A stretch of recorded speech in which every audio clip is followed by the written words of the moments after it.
Hello, everybody, and welcome to Get Your Life. I'm your host, Dr. Carolyn Edwards, and the only reason I'm here is to help you live your best life now. We have two great guests, two pickleball ambassadors, and I have never heard of that before, so I'm excited to have them, and we have Sarah Gaglione and Lily Azel. I want you to welcome them. And before I let them say a little bit about themselves, I just want you to know I've been playing pickleball about 7 or 8 months.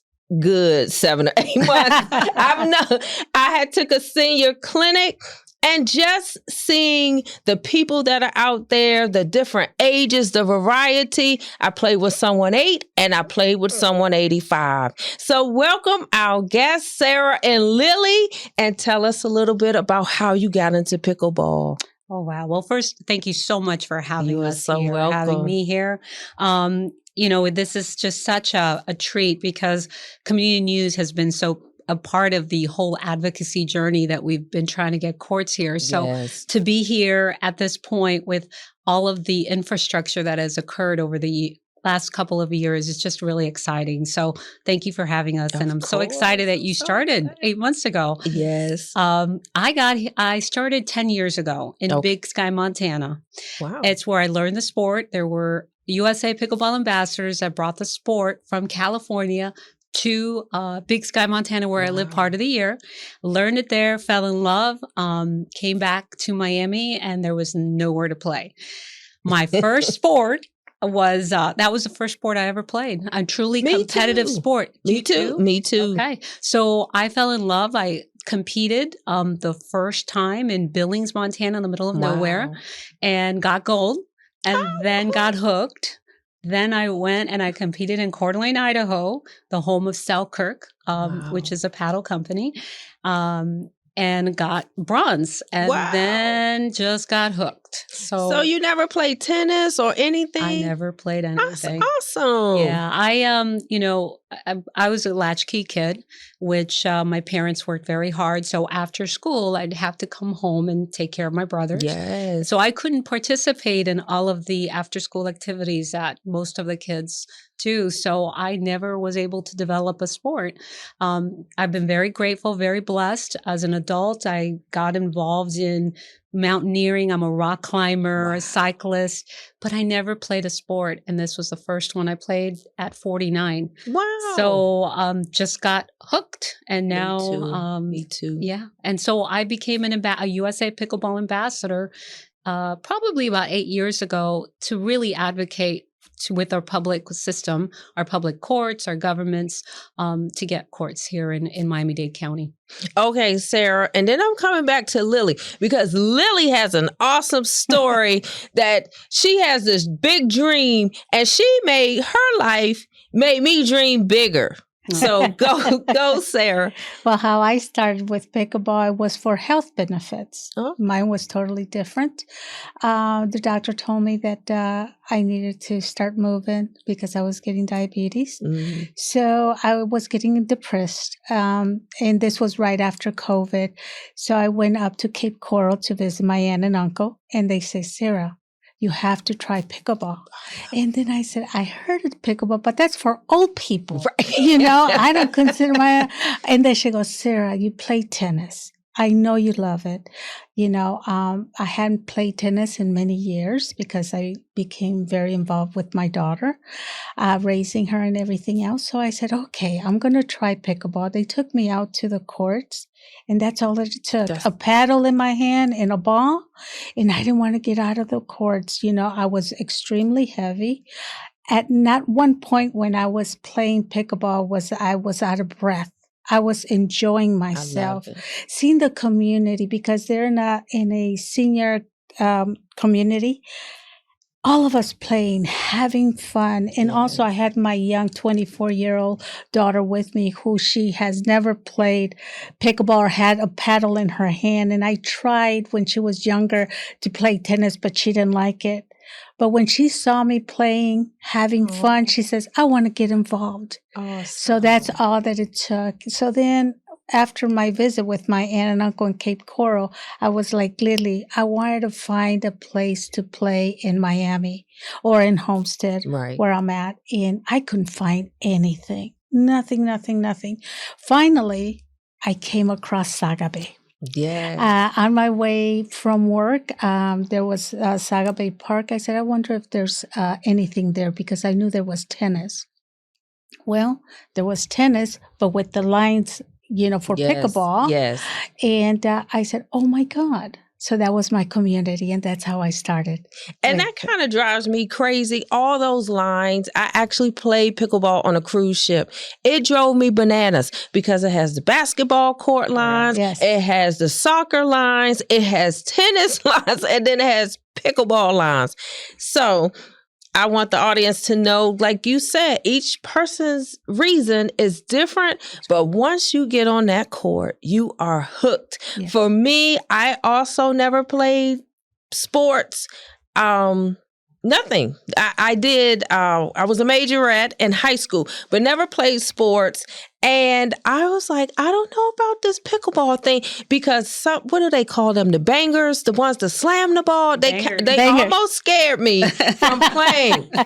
But once I got it and was able to hit the ball back across and learn how to keep score, I love it. And I played 3 hours today. My husband is like, you are addicted to pickleball. I love pickleball. Yeah, I love it. But the story that Lily told that made me dream bigger, tell the audience about your dream of playing pickleball all over the world. Yeah. It's interesting enough, it really came out of, I've always traveled. My husband and I love to travel the world, and we've been to about 90 countries now. But what really was frustrating for me was I was working very hard and trying to get the attention of our park systems. There's 34 municipalities in Miami-Dade County. And so I started trying to advocate for that.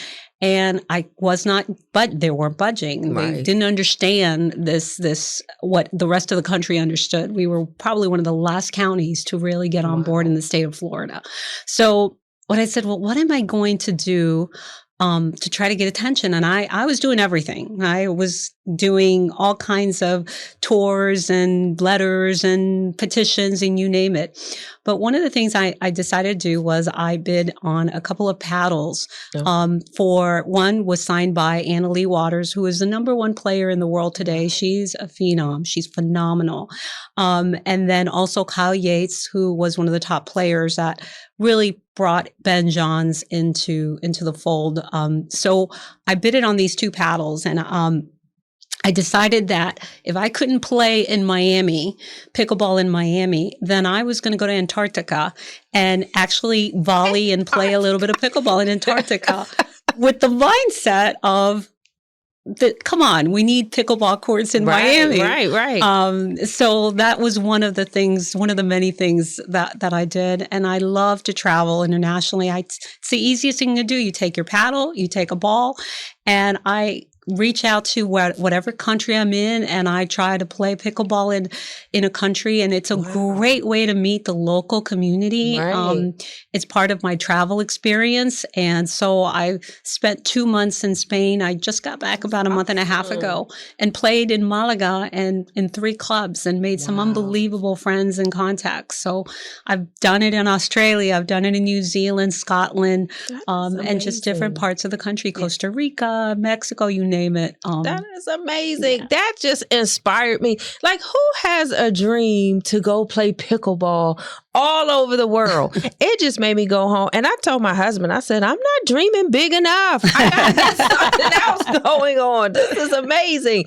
So, and Saga Bay, now tell me the story. You talked a little bit about how they were all tennis courts and how you all had to almost lobby to get the pickleball court. Yeah. How that started was when I discovered Saga Bay. There was a family there, Eleanor. You probably play with her in the mornings, and her daughter. They said, Sarah, what about getting some pickleball courts. And then, no, Sarah, her daughter's name is Sarah. She said, I tried calling the town of Cutler Bay. Cutler Bay, yes. But nothing came out of it. So she showed me the letter. And at that point, Saga Bay was getting very popular.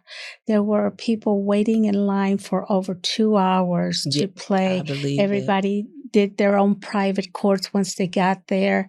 They didn't want to share or anything like that. So I said, well, I have to find a person to help me advocate for these courts, how I could get it going. So Candela Lewis, he's another pickleball guru, I would say, right? He told me, Sarah, there's a young guy who plays at Sunnyland. His name is Connor Pori. He goes, go over there. He has connection with Lily Azel. And I said, Lily Azel? Who is that? I realized that, she goes, well, she's the one who helps everybody advocate for courts and get them into, the parks. So I went looking for Connor. Oh my God, I hunted this boy like for 2.5 months. 15, 16 years old. 15 years old. He finally said, okay, Sarah, here's Lily's number. Or apparently he was the one who got connected to Lily and says that Sarah was looking for somebody to help her with Saga Bay. So that's how I got in touch with Lily. And awesome. When Lily called me, she said, Sarah, I have so many projects, right? And I said, but Lily, you don't understand. I have people waiting hours to play pickleball. That's true. There's only 4 of them, and then we had the issue with the tennis players. It was a lot of going back and forth, but many people were drawn back because, they couldn't play that particular night. So then, when Lily called me, I was telling her all the story, and she goes, but I'm really busy with so many other projects. Because there's 34 communities, 34 cities. I was talking to her for... And I'm a volunteer. Yes. Somebody needs to find a check to pay Lily. So then I was talking to her for an hour and a half, actually, and she finally convinced... I convinced her, and I said, so she says, okay, you bring the community to Saga Bay, and I will speak to them. That's how it all started. And I said, I could do that, and I'm an analyst by nature, right? She tells me, but I need data. I need this. I need that, in order for us to go, to the town of Cutler Bay. So actually, she is my mentor. Every step after Saga, she brought me into the ambassadorship as well. And we need good people, good ladies like this, people like this. But I follow what she tells me, and I'm doing my own. She does it in different angles. I do it more for community. Right. I do it for a cause. As a matter of fact, I was just recently at a tournament that they raised funds over $7,000 for Jamaica and everything else. That's what drives me. Yes. And I guess my biggest thing about pickleball is I tell her the marketing aspect. I like going out there, talking to the community, filming them, seeing them, how much fun they're having. And that's what brings Sarah out there to all the tournaments. I like seeing them either, play, rec play, or whatever they do. That smile on every child and adult makes me feel very happy and very full of life. And that's so awesome because Sarah is awesome at it. So this is what the show is all about, finding what you're good at. That's right. Your life is a gift, and then going out and doing it. She's out there with her skirt, getting to take pictures, and we get our paddles and we take pictures. We did the senior games and we had a blast. Who knew that they had something like that? And I participated my first time. I did not win. And I want you to know, someone 79 and 80 beat me. And they were friends from like Key Largo. So people are coming up from south and people came down from north. Yes. And we had an awesome time. Was the senior games at Saga Bay? Yes. It was. You know, interestingly enough, Saga Bay, that was when I played my first senior game in Saga Bay on those line courts. And it took forever to find a ball because they had there were no 6 courts. It was 4 courts on those on those tennis courts. So it's just so good to see the evolution of pickleball. Yes. And so many people are into it now. So it's very exciting. There's communities like Saga Bay. There's so many of them in our county. Mm-hmm. I mean, Salvation Army was a wonderful thing based on what you do. Those are the first people that opened the courts, 3 courts up to our community to play pickleball when we had nowhere to play. And so much good has come out of that. So there's a lot of great Douglas Park, another one. It's city in terms of adopting pickleball. Mm-hmm. And so there's that as well. So great community. A lady pulled me off to the side when they did a gathering for me. And she said, Lily, she's from Barbados. She said, this is my family. I have no family here. All my family is in Barbados. So I have the ability to come here every day and be with my community and with my family. That's awesome. So you ladies are changing lives because I am a beneficiary of your work. It's in my community. I live in Cutler Bay, but if you all weren't out there making these changes, we would not have the courts, and it is still packed, but you can pick different days that there aren't as many people. But I like some days that there are a lot of people because it made me level up my game. It made me get better. So I just want people to know there are about 70,000 courts in the U.S. And then, as Lily said, people are playing globally and internationally. I even saw when I surfed the internet that they have groups, like online groups. Come to Spain and play with us. Yes. Come to Croatia and play with us. Come to Jamaica and play with us. So just you two also made me dig deeper so that when I go on vacation, now I will take my paddles. And even when I got on a cruise, people came with their paddles, their shoes, their own balls. So now I'm hooked. I got to get my pickleball time. But it was a little crazy because the boat was rocking and the wind was blowing. Yes. But I was so excited because I won against like a 19-year-old. That was a banger. And I did a good job. So pickleball is, like you said, it's friendship, it's family, it's community.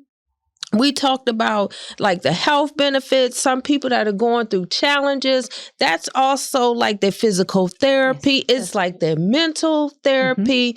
Mm-hmm. I had a guy that he said he had a stroke a few years back, so he's using pickleball to get out the house. We also see widows and widowers who are now coming out, no longer home by themselves. And so we talked about a little bit about the communities, how we get started in the communities, but we also have to talk about preparing yourself for pickleball so that you don't hurt yourself. That's right. So tell us a little bit about that. That's right. There are efforts, and there have been efforts out there. Baptist Hospital is doing a great job of getting these clinics for beginners out there, and they see the need. Yes. I was in my orthopedist appointment yesterday as I tore my rotator cuff during the U.S. Open. I play in the U.S. Open Pickleball Championships. Wow. And so I tore my cuff and I went to see my orthopedist, and he said, it's probably the one sport right now that we're getting so many injuries and people are not preparing themselves. Right. So having this wellness journey in order to continue your pickleball journey is really important. It's a healthy lifestyle, but it's that strength training that we need, 3 times a week. It is, and it doesn't have to be, going to the gym and all out. Take 30 minutes, have some weights in your home. Yes. That's what I do. I have weights in my home 30 minutes, 3 times a week. It's the cardio, that cardio. It's the healthy eating. Yes. Having the right equipment. The shoes are very important. Have my court shoes are very important. There's so much lateral movement, start, stop. They're very explosive. So having the right equipment is really important so that you don't fall. if you're having running shoes on there, it doesn't have that stability that a court shoe gives you. Mm-hmm. So that's really important. Just hydrating, especially here in the summer. Right now, we're not experiencing that very much, but so many people just are dehydrated because they're losing so much. They're sweating so much. They're losing electrolytes. So getting the electrolytes in there. So preparedness is very important. And I know that we have people like Al Agnon that I believe you did his clinic. I did. That is really out there trying to focus and help women and men, but help women in a phase where I think that we need a lot of support. So yeah, I think preparedness is very important. That is very important. And like you said, Baptist has a clinic this weekend at Saga Bay, and people complained about the amount of time we had to stretch and warm up, but it's so important. Yes. And you don't realize when you're first starting the stretching, the bend, because you even have to bend down to get the ball. You have to run. If the ball goes somewhere, somebody has to get the ball or hit the ball, or you have to scream ball, or you have to go get the ball.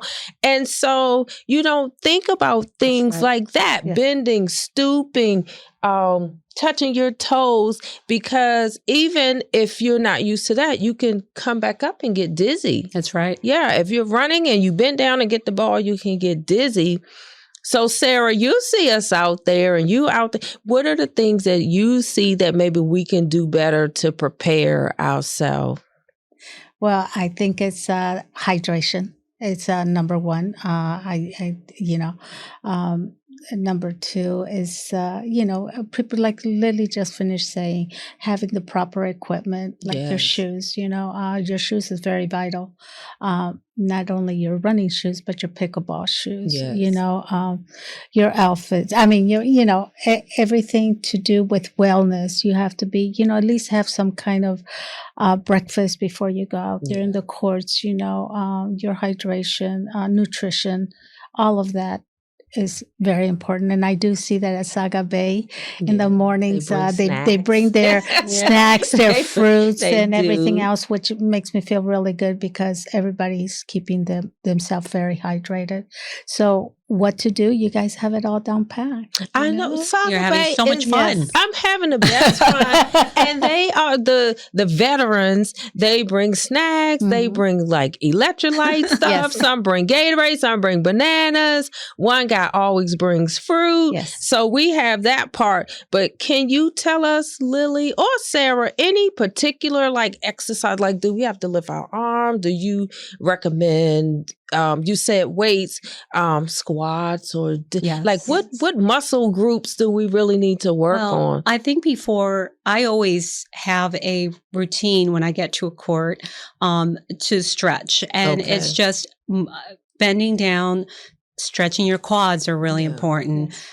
Start slowly and then start moving, having some static stretching first and then more movement. And that's what I do a lot of, just kicking my legs up, sideways, just doing some grapevine. I don't know if you know that from aerobics, right? So doing that grapevine movement is really important, again, because we're doing so much lateral movement that I think that is really critical. Also stretching your upper body. So that is so important because then when you get on there and you warm up, let's say 5-10 minutes with you doing some of the dinking and some of the drop shots and what we tend to do to warm up before the real game starts, that will help you tremendously. And even between games, because again, it's such a social. That's true. If you can have your buddies there when you're off court waiting for the next game, just remind each other, hey, we got to stretch. I think that would be really helpful because if not, you really can get hurt. I've had both my knees already cleaned out. I've had meniscus tears. Wow. From pickleball? From pickleball. Wow. That was probably in my second U.S. Open and third U.S. Open championship because I did not take my training seriously. I tell my husband all the time, I said, I want to be doing this until I'm 90 years old. I want to be Poppy. That's right. Exactly. And the only way to do it is to really take care of your temple. Your body. Yes. And so that's really important. And sometimes my husband says, oh my, what else? I said, well, this is because I want to be doing this until I'm 90. Yeah, I want to have a quality of life. I want to be out there and just enjoying life as much as I can. And let me tell you, I can hang with those kids. I can play with those young ones. Oh, so yeah. Not yet. No, so that is important. And the reason I can do that is because I do condition and that's important. So yeah. That's awesome. And I think that's a great idea because we share the fruit, but we have to remind each other to stretch and bend. And even I find that the movement, you're not normally doing this at home, unless maybe you're dusting, but you're not doing this. Correct. And you're not lifting your arm and smashing something. So you think you're ready because it doesn't look like it's a strenuous sport until you do it. That's right. Because you're having so much fun. I'm having a lot of fun. You're having this fun and you don't think, oh, this can't be that serious. Right. And that's when you get hurt. But I think one important thing that I would love to point out is that in addition to community, all these wonderful things, what sport can have a child, a parent, a grandparent, all playing on the same court. This is a lifelong sport. This crosses all generations. Yes, it does. That means that we are, as older people, as more seasoned people, we're being able to be on the court with young and we can impact their lives, give them the benefit of our experience, not only in pickleball, but in life. And that's really powerful. That is powerful. And I don't know if you were there. Matter Bay is on that same, like in the community of Saga Bay. And one day we were playing on a Friday and some of the kids from Matter Bay had an assignment to come out and ask us what did we love about Saga Bay and Cutler Bay. And we hammed it up. We love pickleball. So it was so much fun, but we impacted their lives by telling our stories. That's talking about aging gracefully, living well, doing what you love. And so they were so excited. You could tell they were a little bit nervous to ask us to speak. But I was like, the pickleballers will talk about pickleball. And so it was a lot of fun. But you are so right. I see grandparents bring their grandchildren, especially when school is out. I see husbands and wives. I see sisters. I see friends. I've had brothers, cousins, everything. So I definitely believe that it's not only community, but it is family. It is family. It's a family affair. Churches. They come together. I mean, many times I've donated nets and paddles to churches. That's My awesome. grandson called me and said, I'm going to Senegal next year again. He started a chapter in his school. I'm very proud of him. I'm going to Senegal and I need to raise funds, $35,000 to get equipment and get materials to Senegal to build schools for impoverished communities. And he says, will you do a pickleball clinic, Nana? And I said, heck yeah. I called my friend who's a pro and we went there last week and we raised, over $1,000 in a day or two that we were working. So again, my grandson calling me to help him in a sport that he also plays. So I think that's a really special kind of sport. I think so too. And it's also unheard of. My son is 6'3", 17, right? So I'm like, come on, play with me, pickleball. Oh no, they don't want to play until you get on that court and you start swinging that ball. So I love it for the bragging rights. I love it to spend time with my son. I love it, as you say, it's community. And some of my church members do come, but there are other church members. And I'm telling you, we're on those courts praying for people. We're praying for their life. Right. We're praying for their health. We're praying for the kids. So I also see it as a ministry of sorts. Right. Yes. And so when people are hurting, when people are broken, when people, like you said about the depression, they come to pickleball and you see the light come back. They can laugh. We can laugh about growing older, but doing it gracefully. We laugh about our aches. Like after you play and then you sit down, it's like, oh, I got to get myself back together before I play. You get a little stiff, but you can laugh about it. We can share stories. We have shared doctors. We've done the most for pickleball, but also This is, I did my research. I know I used to be a professor, so I got to do my research. I love it. I also see that pickleball help. You said depression. Yes. We talked about joy. People are experiencing joy. They get physical as well as mental and emotional well-being. Yes. It's almost like a therapy. So then they also build confidence. Yes. We're giving to the next generation. We're helping them and encouraging them. They may be a little faster than us, but we're wise. We're sharing wisdom, life wisdom, and we're also using it to overcome physical ailments. You think it's kind of counterintuitive? Like, if I was hurt, why would I come play pickleball? But the movement, as you said, the movement is making people more flexible. Things that you used to couldn't do, now they are doing. And so, as we said, when we started talking about pickleball, the time was going to run like quick. So quick. So I want to give you the last few seconds, both of you, to what would you want us to know? What do you want the readers to know? Anything, listeners, readers, that we didn't talk about? Well, I just want them to know, invite them to look for pickleball. Yes. Come to a court. If you see some people, the pickleball community is pretty inviting. Very. Just join us, and it will just find a place and look at your public parks and join us. Amen. Sarah? Same thing that I'm going to echo what Lily just finished saying. Bring everybody to play pickleball. Encourage them, family members.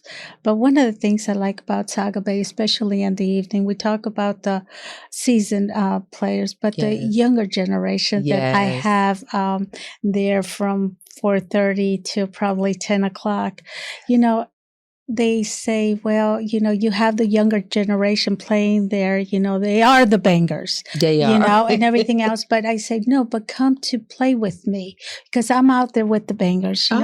They are so much fun. They are a lot of fun. Say, for instance, if I'm playing with a very good player who's 17 years old, he'll have my back really quick. He has my young legs and playing out there. We have so much fun. I, like Lily says, I bring the wisdom, they bring the youth out of me, yes, they do. And not only that, it's just seeing them out there actually having conversation with one another instead of being on the phone all the time or on the computer. They're actually out there, striving, so some of them want to become pros. Some of them want to learn more, let's get them out there after high school. If they have nothing else to do, they come over there, and started to learn, how to play and how to be with one another. I agree. And I also see them speaking more confidently by the time they leave. That's right. Because sometimes they may be afraid to play with us and they may look down, but after a few games, it's like they're laughing, we're having a conversation. So I just love pickleball. I love it. I'm glad I found it. I thank God for you two ladies doing what you do and making us have a good time as we age well, as we give back, as we build community.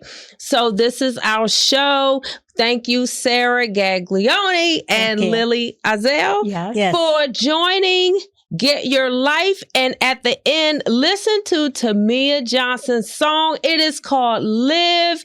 And the whole reason we're here is so that you can live your best life. Until next time. I know it gets hard to find the light sometimes. It feels easier to hold on to what's been keeping you down. You were made to fly, so now release, let it go. You were made to soar, so just breathe. Feel your power, learn to dance in the rain or the shine. Every step you take is the